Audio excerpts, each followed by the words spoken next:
네, 오늘은 귀 있는 자는 들으라 그 두 번째 시간입니다. 지난 시간에 이어서 귀 있는 자는 들으라 이렇게 주님이 말씀하고 계시는데요. 하지만 지난 시간의 말씀과 오늘 본문의 말씀에서의 들으라 하는 말씀은요, 분명히 차이가 있다고 하겠습니다. 지난 시간에는 예수님께서 자신에게 몰려나온 불특정 다수의 대중들에게 비유의 말씀을 선포하시면서 귀 있는 자는 들으라 이렇게 말씀하셨어요. 즉 특정한 대상에게만 하신 것이 아니라 복음을 듣는 모든 사람을 향해서 그들 중에 지금 예수님께서 말씀하시는 그 말씀을 들을 만한 귀가 있는 자라면 누구든지 듣고 구원을 받으라고 하는 그 말씀을 하신 거예요. 그리고 이어서 비유의 말씀을 하십니다. 무엇을 말씀하십니까? 천국 복음의 말씀을 하십니다.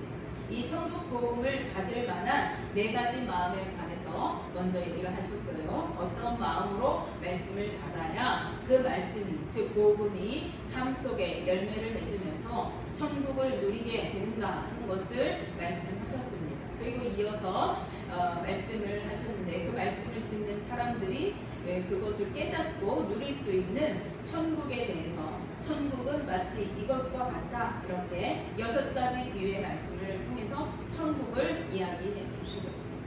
그러나 오늘 본문 말씀에서 들으라 할 때에 이 듣는 대상이 분명하게 정해져 있어요.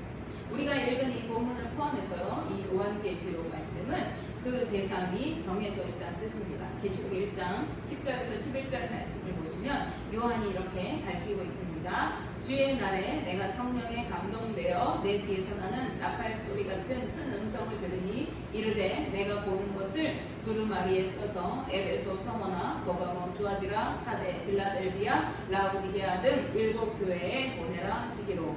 아멘. 요한은 성령의 감동하심으로 하나님의 음성을 들었습니다. 그런데 하나님께서 요한이 보는 것을 전부 기록해가지고 이제 아시아의 7 교회에 보내라고 말씀하세요. 즉 하나님의 교회를 향해서 귀 있는 자는 성령이 교회들에게 하시는 말씀을 들으라 이렇게 선포하고 있는 것입니다. 특별히 2장 3장 말씀에는요, 본 서신의 수신자인 이 7 교회들에 대해서 내려진 하나님의 평가가 기록되어 있습니다. 인간이 보기에 어떠한 것과 별개로 하나님께서 보시기에 그들의 실상이 어떠한가를 말씀해주고 있는 거예요. 그 중에 어떤 교회는 칭찬을 받을 것도 있고 또 책망을 받을 것도 있었습니다. 또 어떤 교회는 칭찬만 받는 교회도 있었어요. 그리고 어떠한 교회는 안타깝게도 책망만 받은 교회도 있습니다. 이는 무엇을 뜻하고 있는 것입니까?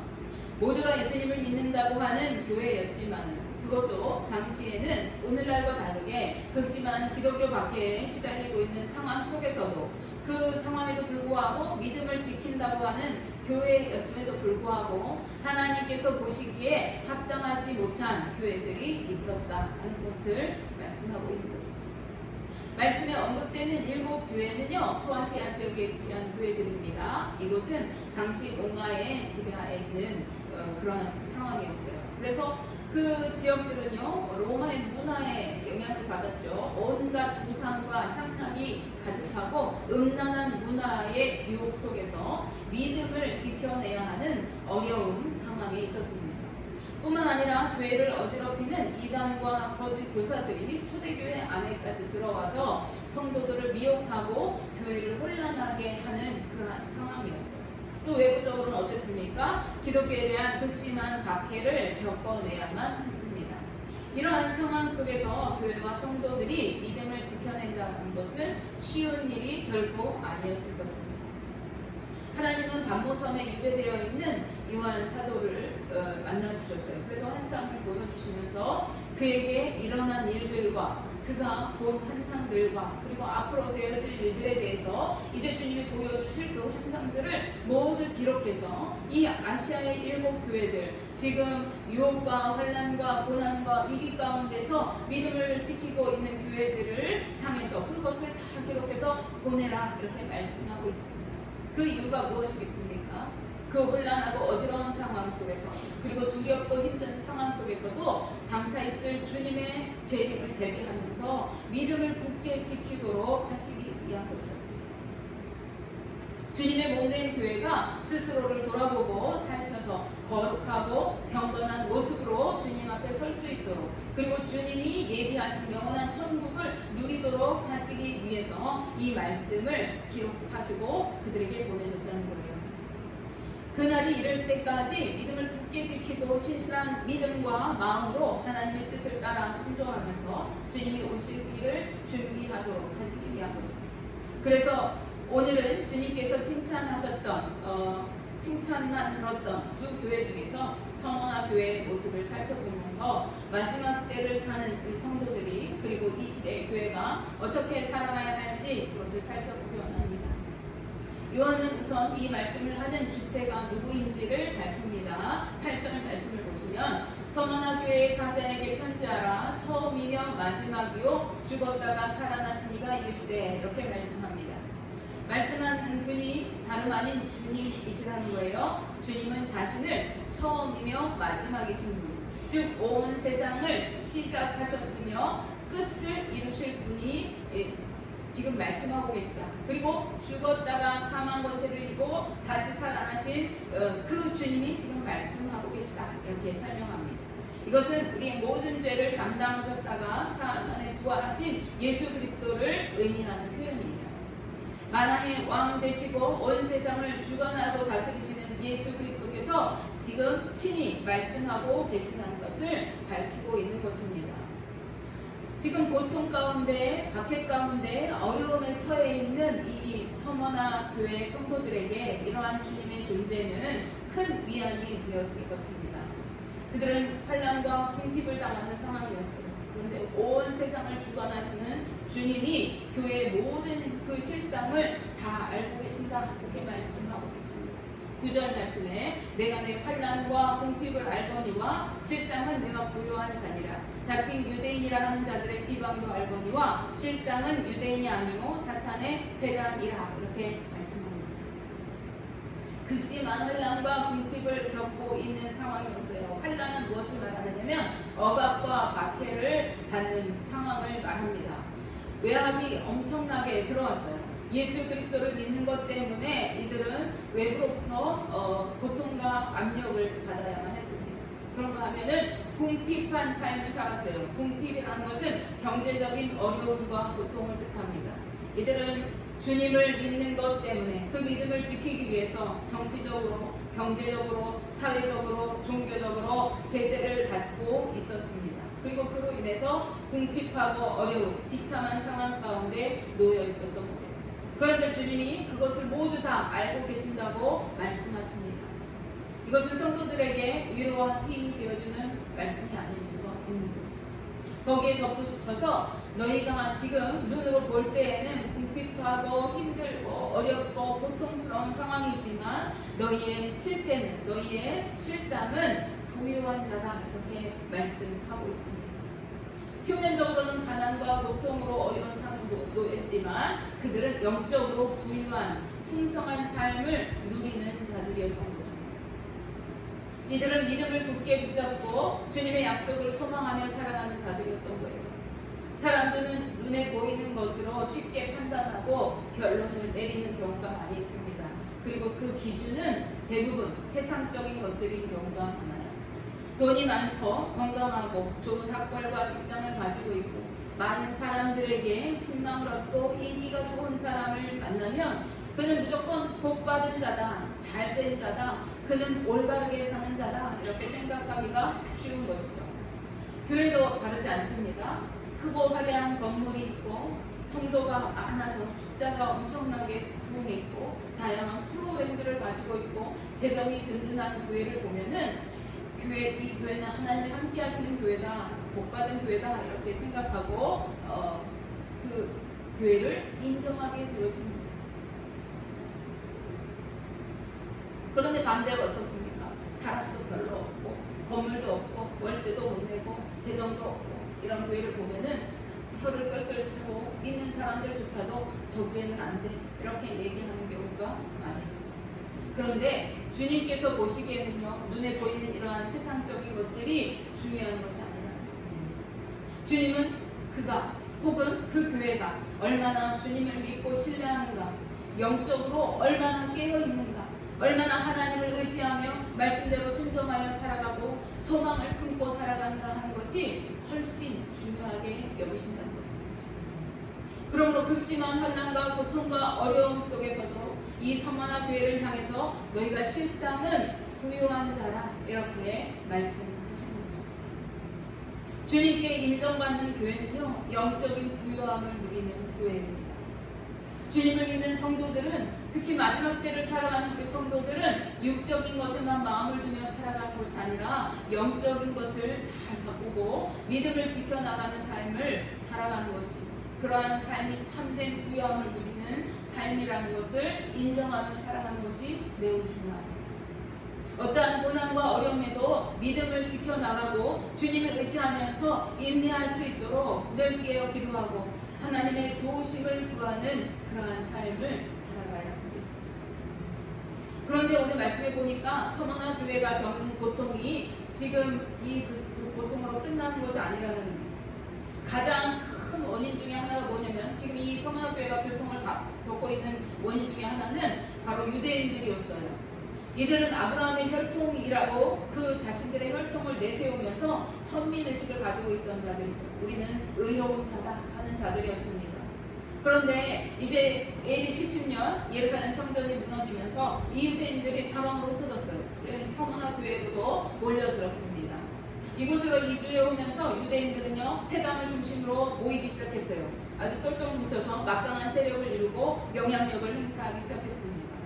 당연히 그 지역을 점령하고 이제 통치해가는 로마 군인들은요, 이 권력을 가진 영향력을 행사하는 유대인들의 눈치를 살피고 유대 관계를 맺을 수밖에 없었어요. 그래서 이러한 배경 속에서 유대인들은 자신들이 같이 이렇게 협력할 수 있는 권력을 가진 로마 군인과 결탁해서 교회를 대대적으로 핍박하고 비방하고 훼손할 수 있게 되었던 것입니다. 이 시기에 서머나 교회의 초대 감독인 폴리갑이 11명의 빌라델피아 교인들과 함께 화형을 당한 것으로 전해집니다. 하나님의 교회를 비방하고 박해하는 것은 결국은 누구를 모독하는 것입니까? 하나님을 모독하는 행위가 되는 것입니다. 그런데 이들은 서슴없이 그러한 일들을 행하면서도 자신들은 구원받은 아브라함의 혈통이다 라는 자부심을 가지고 있었어요.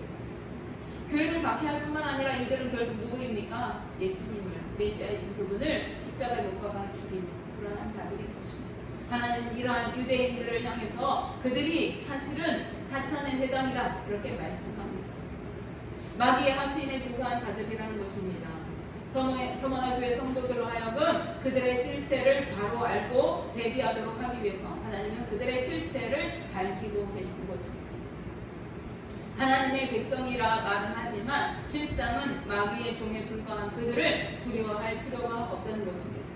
그 배후에서 일하고 있는 마귀를 대적하고 영적으로 승리를 누려야 하는 것입니다.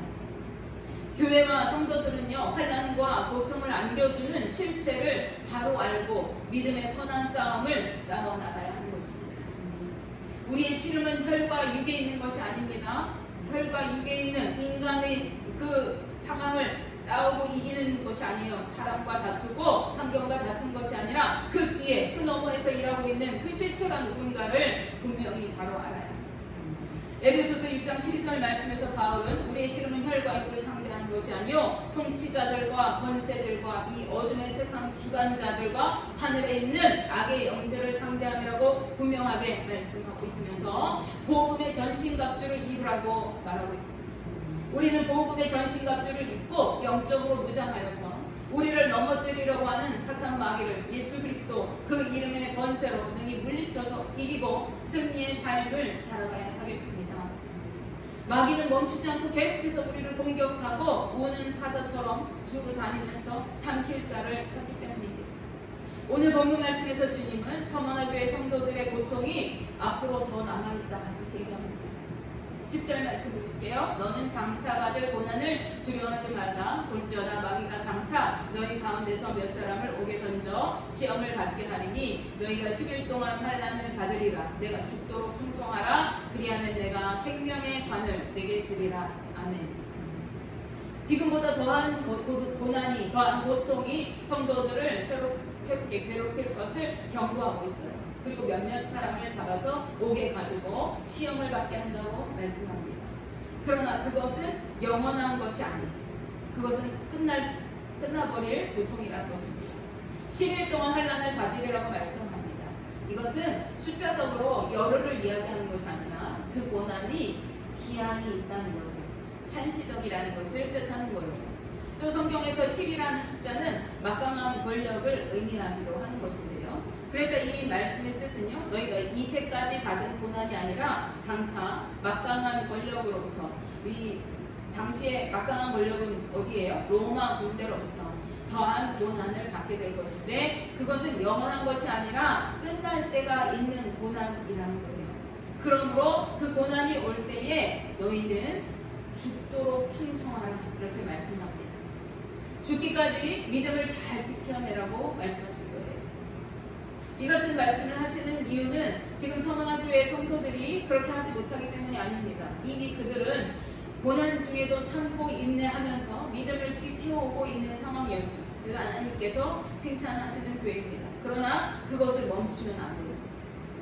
주님이 다시 오실 때까지 그 믿음의 행진이 계속 이어져 나가야 하는 것입니다. 죽으면 죽으리라는 마음으로 주님의 약속을 붙들고 끝까지 충성하라는 말씀입니다. 중간에 가다가 포기하면 안 되는 거예요. 우리 옛말에도 가다가 아니 가면 못하다, 이런 말이 있습니다. 길을 가다가 중간에 포기하고 돌아오면 애초에 가지 않은 것보다 못한 일이라는 것입니다. 육신의 일도 그런데 영의 일은 더욱 그렇습니다. 그러나 많은 사람이 고난과 시련 앞에서 무너지고 믿음을 저버리곤 합니다. 때로는 마귀의 유혹과 세상의 정욕에 못 이겨서 주님을 떠나가기도 합니다. 성경에도 그런 자들의 이름이 기록되어 있을 정도예요. 그러나 그것은 어리석은 일입니다. 하나님의 교회는 어떠한 상황에도 진실한 믿음으로 복음 앞에 충성되게 살아가야 합니다. 주님을 온전히 믿는다면, 주님의 약속을 믿고 기다리는 사람이라면 그 약속을 소망하면서 끝까지 믿음을 잃지 않고 살아갈 수밖에 없는 것입니다. 죽음을 각오하고서라도 지켜나가야 하는 것이죠. 이 말씀은 우리가 모두 다 죽어야 한다, 순교해야 한다 하는 뜻이 아닙니다. 하지만 그만큼 복음 앞에 충성을 다해야 한다는 것입니다. 그리하면 생명의 관을 주시겠다고 주님 우리에게 오늘 분명히 말씀하고 계십니다. 생명의 관이라는 것은 생명이 있는 관을 의미합니다. 왕관을 의미해요. 영원한 생명을 얻는 자들이 쓰는 그러한 왕관입니다. 여기에서 이 관은요, 우리가 생각하는 그 크라운, 왕관이 아니고요, 경기에서 승리했을 때 쓰는 올림픽의 상징인 월계수 잎으로 만든 그 월계수 관을 의미하는 거예요. 이 월계수 관의 의미는 뭐냐면 승리와 영광을 상징하는 것입니다. 우리가 믿음으로 끝까지 승리한 사람은 둘째 사망의 해를 받지 않고 영광과 함께 영생의 기쁨을 누리게 될 것을 말씀하고 있습니다. 그리고 그 영광의 관을 얻게 된다는 거예요. 11절 말씀, 귀 있는 자는 성령이 교회들에게 하시는 말씀을 들을지어다. 이기는 자는 둘째 사망의 해를 받지 아니하리라, 이렇게 말씀합니다. 둘째 사망은 끝도 없는 영원한 죽음을 의미합니다. 우리 사람들은 대부분 이 세상에서 죽으면 끝이라고 생각합니다. 그러나 우리 믿는 사람들은 압니다. 죽음이 끝이 아니라 새로운 시작이라는 것이죠. 끝까지 충성하고 믿음으로 참고 인내하는 자는 이 영원한 멸망과 죽음에 이르지 않고 오히려 주님과 함께 영원한 생명과 영광을 누리게 될 것을 약속해 주십니다. 그러나 그렇지 못한 자는 그 해를 당하게 될 거예요. 영원히 죽음의 고통에서, 멸망의 고통에서 헤어나지 못하는 그 삶을 살게 될 것입니다. 여러분은 어느 길을 선택하시겠습니까? 주님은 오늘 서문화 교회와 이 말씀을 읽고 듣는 모든 독자들에게 말씀하십니다. 영적으로 부유한 삶을 살아가고 닥쳐오는 여러 고난과 혼란에도 믿음으로 충성하여 살아가라고. 그리고 우리를 공격해오는 마귀를 예수의 이름의 권세로 능히 대적하여 물리치고 주님이 다시 오실 때까지 믿음으로 살아가라고. 그리하면 생명의 관을 주시겠다고 말씀하십니다. 그리고 오늘 우리에게 말씀하십니다. 귀 있는 자는 성령이 교회들에게 하시는 말씀을 들으라. 이 말씀을 깨닫고 너희가 이 말씀대로 살아가라고 하시는 것입니다. 원하기는 우리 모두가 주님께서 하시는 이 말씀을 잘 이해하고 분별하고 믿음으로 충성하여 살면서 생명의 면류관을 받고 영생의 기쁨과 천국의 영광을 누릴 수 있게 되시기를 주님의 이름으로 축복하며 기도합니다. 기도하겠습니다.